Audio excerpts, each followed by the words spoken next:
Hey Ryan, welcome to the interview. Hi, excited to be here. I appreciate you having me. Can you tell me a little bit about yourself? Yeah, my name's Ryan Dorn. I've been part of Gresham Fire for about 20 years now. Currently hold the position of lieutenant. I promoted 4 years ago. Previous member on our water rescue team. Been a paramedic for my entire career. And I spent 15 years as a firefighter. Okay, thank you. How has your education, training, and experience prepared you for the position as captain? Yeah, I submitted my resume, and I just want to make sure that you have a copy of it. And if not, I can provide you with some. But if I can, I would like to take the time right now to go through my resume. On the top of my resume, you'll see my professional skills and certificates.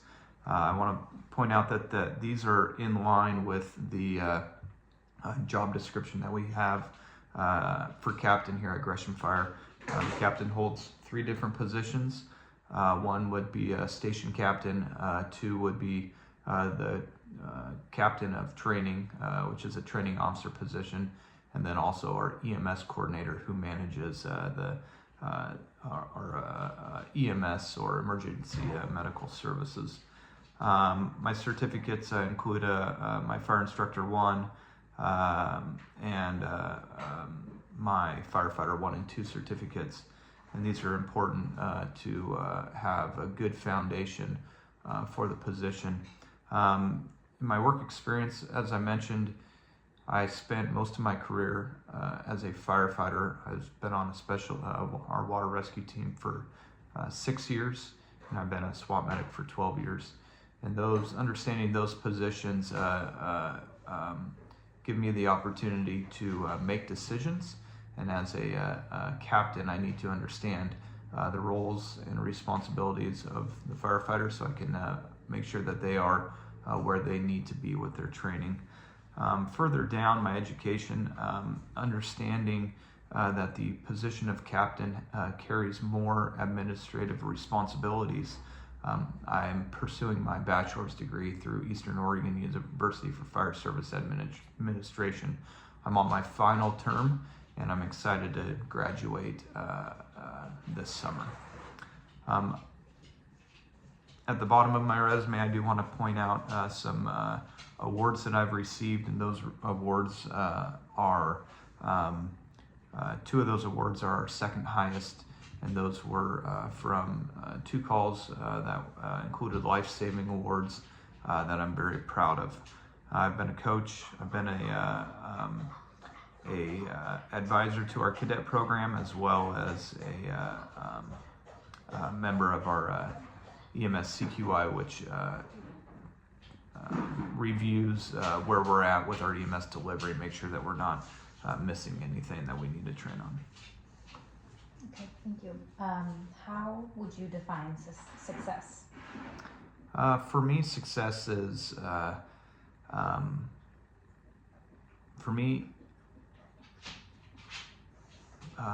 think the biggest thing is we have to learn when we put ourselves in a position to either win or lose, or to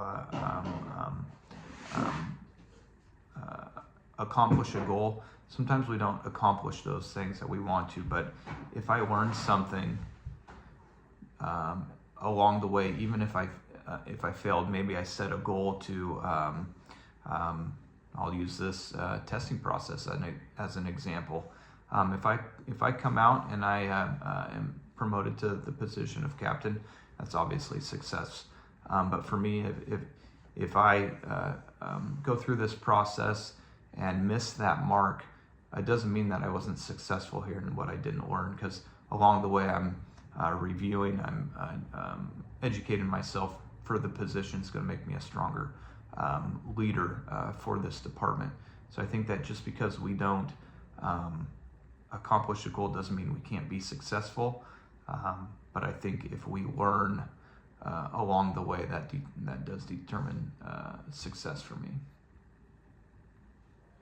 Okay, the next one is kind of similar. What is your greatest accomplishment in life? I'll break this up into two parts, on a professional level and then a personal level. Personally, I think one of my biggest success for me is raising a family. I've enjoyed being a father, being a husband. We definitely go through challenges as a family, and sometimes we don't quite get where we want to be, but at the same time we're learning along the way to where my wife and I can raise our boys to be strong adults and be successful themselves. Failure exists, and it's how you handle that failure to help you down the road. On a professional level, I think that for me, having the confident, having my coworkers be confident in me. I'm a company officer now. I manage a crew, but I don't just have a single crew. I rotate stations, so I have to have a good working relationship with all of the firefighters that I work with, which is about 60, and having their trust and me being their leader is probably one of the biggest successes that I have for my career. What is your leadership style? There's multiple leadership styles that exist. Some are authoritative, some are maybe a democratic type leadership where you allow input from others. As a firefighter, as a company officer for a fire department, I need to understand all leadership styles. For me, I like to create an inclusive environment with my crew. That way, if it's something that maybe we're responding to an emergency, there's going to be times that some of the firefighters that I'm working with have more experience than I do on a given situation.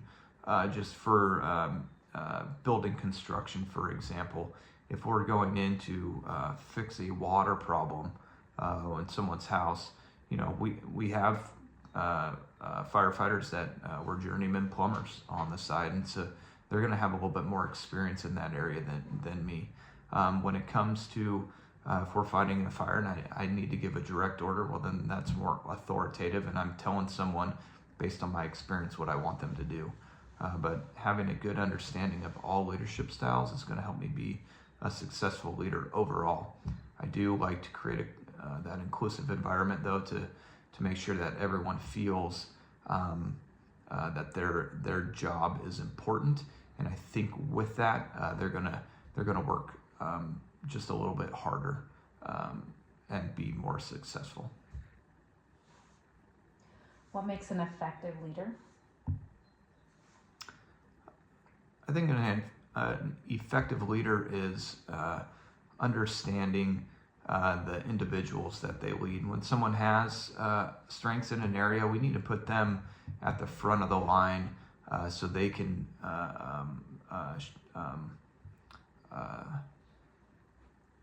be the ones to maybe provide input on whatever it is that project we're dealing with or problem that we're dealing with.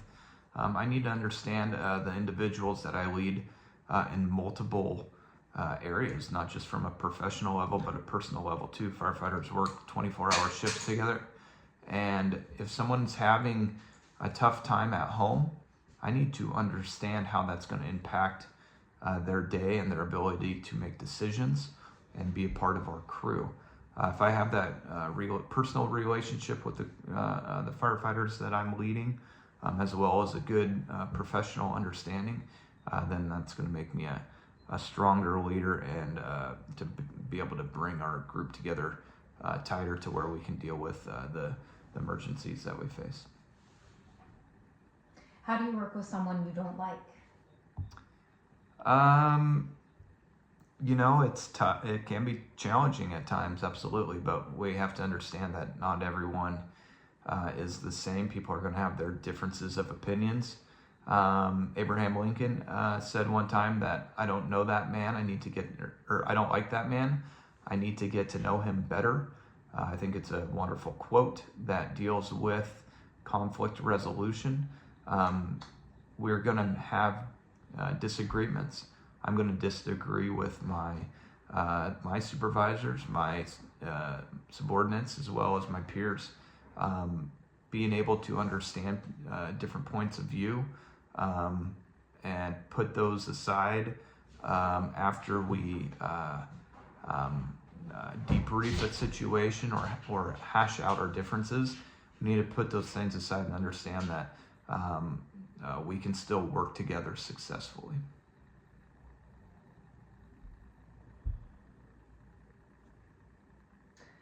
Describe a time when you had to manage a challenging coworker, and how did you handle it? I've worked with an individual that came from our police department, very type A personality. He was in the military, fairly disgruntled after he was demoted a few years ago.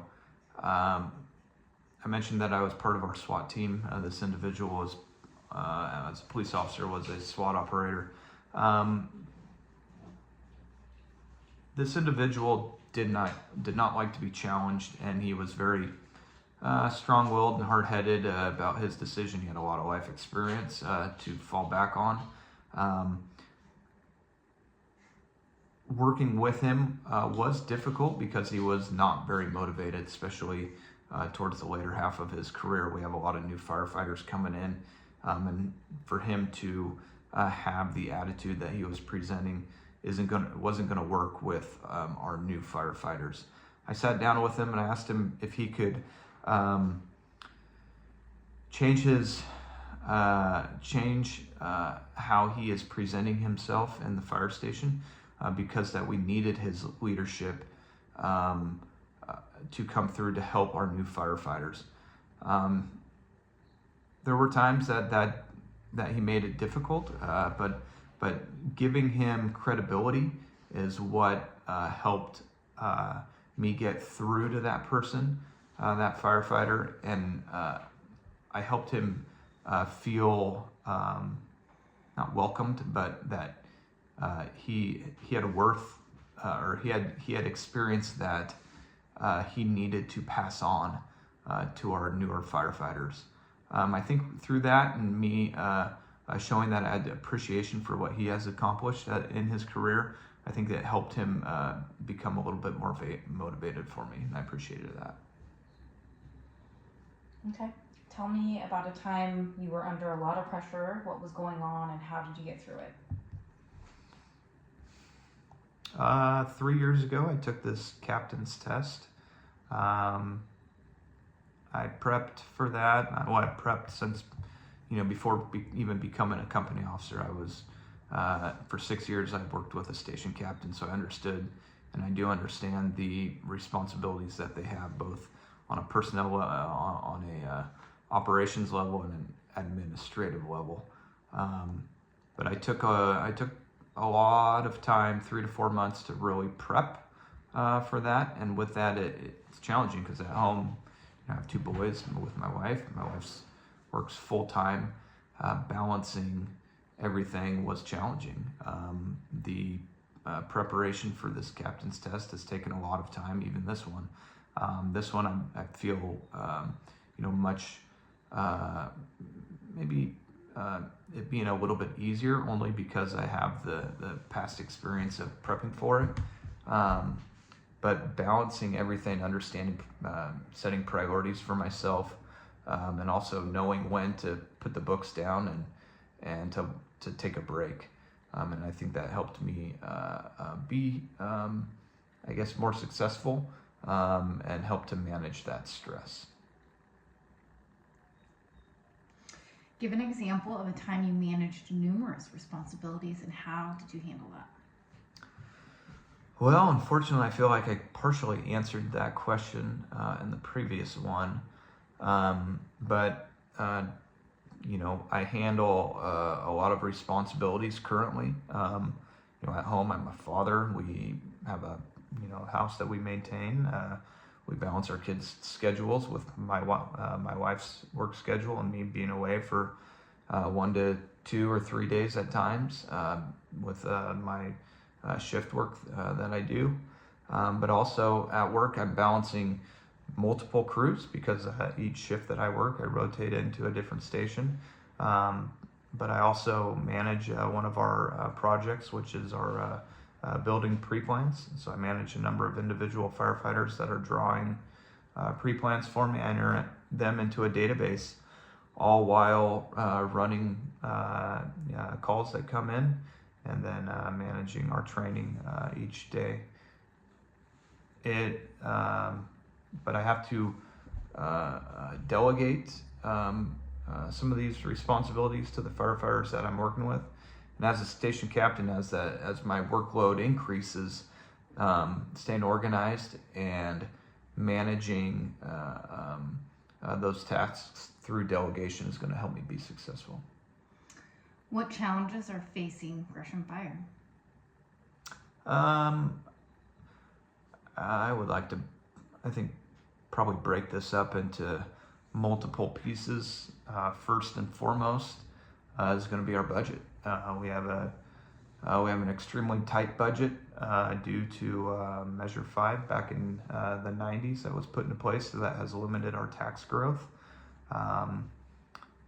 Just recently we passed an operating levy, but unfortunately that is going to put a band-aid on this issue for the next 5 years.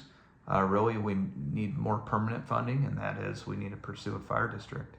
As a station captain, and understanding that we have contracts with 3 cities and 1 fire district, as a station captain, I need to have a good working relationship with those stakeholders, mayor, council members, district board members, have them into the station, sit down with them, have coffee, and really communicate our need. Another issue that we're facing, we're a young department. We've lost a lot of experience through attrition. Me as a captain, as a station captain, I need to understand where my firefighters are on an experience level, and I need to make sure that we have an in-house training schedule that's in addition to training that's provided by our department to make sure that my firefighters are where they need to be safe and operationally efficient. Where do you want to be in 10 years? In 10 years, we'll be starting my 20th year at Gresham Fire soon.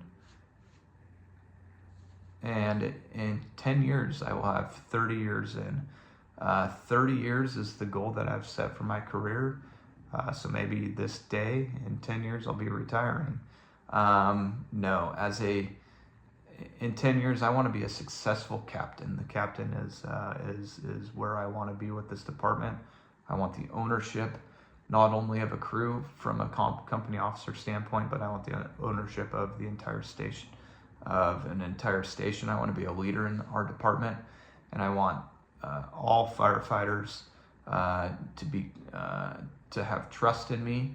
And I want to have their confidence that we can meet the needs of our community and deliver excellent customer service. Yeah. Is there anything else that you would like to add? I would absolutely want to thank you for this opportunity.